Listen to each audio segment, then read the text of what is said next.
Olá, paz e saúde para você e toda a sua família. Eu sou o pastor Gilmar e esse é o devocional comunitário no livro de Atos dos Apóstolos, uma iniciativa da equipe de missões da Terceira Igreja Presbiteriana Renovada em Belo Horizonte. E você também pode acompanhar o nosso trabalho pelo YouTube, pelo Instagram e pelo Facebook. 3 Renovada BH, uma família comprometida a ajudar. Vamos aprender juntos sobre a palavra de Deus?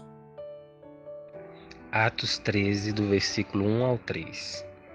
Entre os profetas e mestres da igreja de Antioquia da Síria estava Barnabé e Simeão, chamado Negro, Lúcio de Cirene, Manaém, que tinha sido criado com o rei Herodes Antipas, e Saulo. Certo dia, enquanto adoravam o Senhor e jejuavam, o Espírito Santo disse: Separem Barnabé e Saulo para realizar o trabalho para o qual os chamei.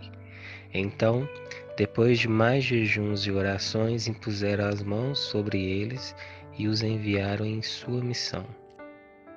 O texto de hoje está em Atos dos Apóstolos, no capítulo 13, do versículo 1 ao versículo 3. Mesmo diante de perseguições e de dificuldades, a igreja do Senhor Jesus crescia por toda parte. No poder do Espírito Santo, discípulos e discípulas anunciavam o Cristo ressuscitado, falavam do amor de Deus e da sua justiça e anunciavam que o reino de Deus é chegado. Destaque-se a igreja que crescia em Antioquia, composta principalmente por gentios, pessoas que não eram circuncidadas, mas que fizeram uma experiência com o Cristo ressuscitado. Nos 3 versículos iniciais de Atos dos Apóstolos, no capítulo 13, Lucas procura descrever que na igreja de Antioquia haviam profetas e mestres. Estas pessoas se destacavam em seus ministérios e colaboravam para o crescimento da igreja. São profetas aquelas pessoas que trazem uma mensagem objetiva de Deus, tanto para a igreja como para pessoas em particular. São mestres aqueles que têm capacidade de discernir e ensinar a palavra a partir da história dos testemunhos escritos ou falados. O fundamental é saber que ambos são pessoas cheias do Espírito Santo e reconhecidas pela igreja, pelos seus testemunhos. Também não significa dizer que ou uma pessoa é profeta ou uma pessoa é um doutor ou mestre. O texto nos faz refletir que a igreja cresce pela diversidade de dons e de ministérios. Efésios capítulo 4, versículo 11 diz: Assim, ele designou alguns para apóstolos, outros para profetas, outros para evangelistas e outros para pastores e mestres, com o propósito de aperfeiçoar os santos para a obra do ministério, para que o corpo de Cristo seja edificado. Enfim, em 1 Coríntios capítulo 12,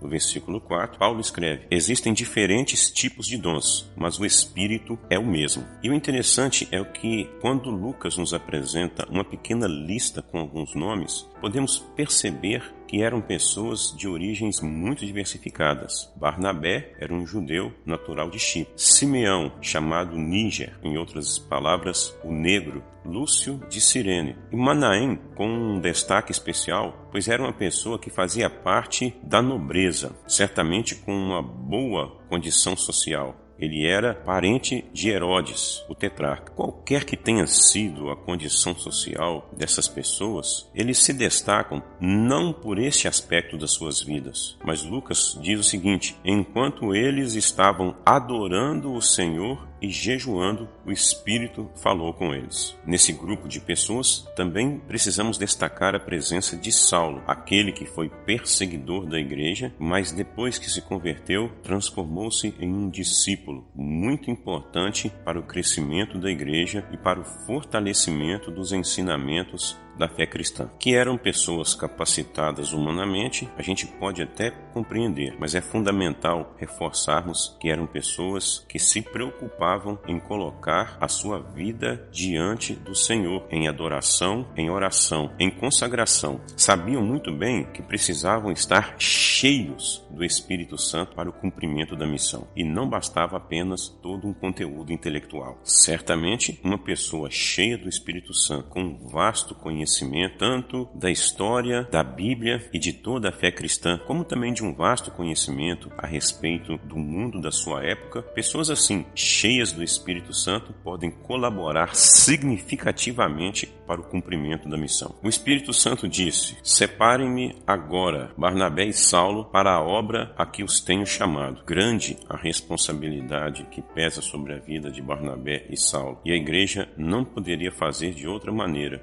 Lucas informa que então, jejuando e orando, a igreja impôs as mãos sobre eles e os despediram. A igreja não envia qualquer pessoa, de qualquer forma ou com qualquer condição. Saulo e Barnabé eram muito importantes para a igreja em Antioquia, mas naquele momento eles deveriam também consolidar a igreja em outros lugares. De alguma forma, a missão deles em Antioquia já havia terminado uma etapa e agora eles deveriam cumprir o seu ministério em outros lugares. Mas tudo isso baseado em oração e jejum. Timóteo e todos nós precisamos ter discernimento para saber os tempos de Deus para as nossas vidas. Embora fosse interessante continuar trabalhando em Antioquia, porque ali havia muito trabalho, o Espírito está enviando estes homens para outro lugar. Quem sabe o tempo, quem sabe a hora, o local e a razão, sempre será o Espírito Santo. É Ele quem conduz a igreja e nos fortalece para que possamos cumprir a missão e anunciar o reino. Se é para permanecer ou para ir para outro lugar, esteja preparado, cheio ou cheia do Espírito Santo, em oração, disposto e disposta ao cumprimento da missão onde quer que o Senhor enviar você. Que Deus abençoe você e a sua família. Que o infinito amor de Deus nosso Pai, que a graça e a paz de nosso Senhor e Salvador Jesus Cristo e as divinas e profundas consolações do Espírito Santo repousem sobre todos nós, agora e para sempre. Amém. Ajudem-nos a divulgar este trabalho. 3 Renovada BH, no YouTube, no Facebook e no Instagram. Uma família comprometida a ajudar. Acompanhe nossas lives, nossos estudos bíblicos, nossas pregações, enfim, o nosso trabalho. Queremos ser bênção para você, queremos ser bênção para a sua família, queremos ser bênção para as pessoas que você ama. 3 Renovada BH, uma família comprometida a ajudar.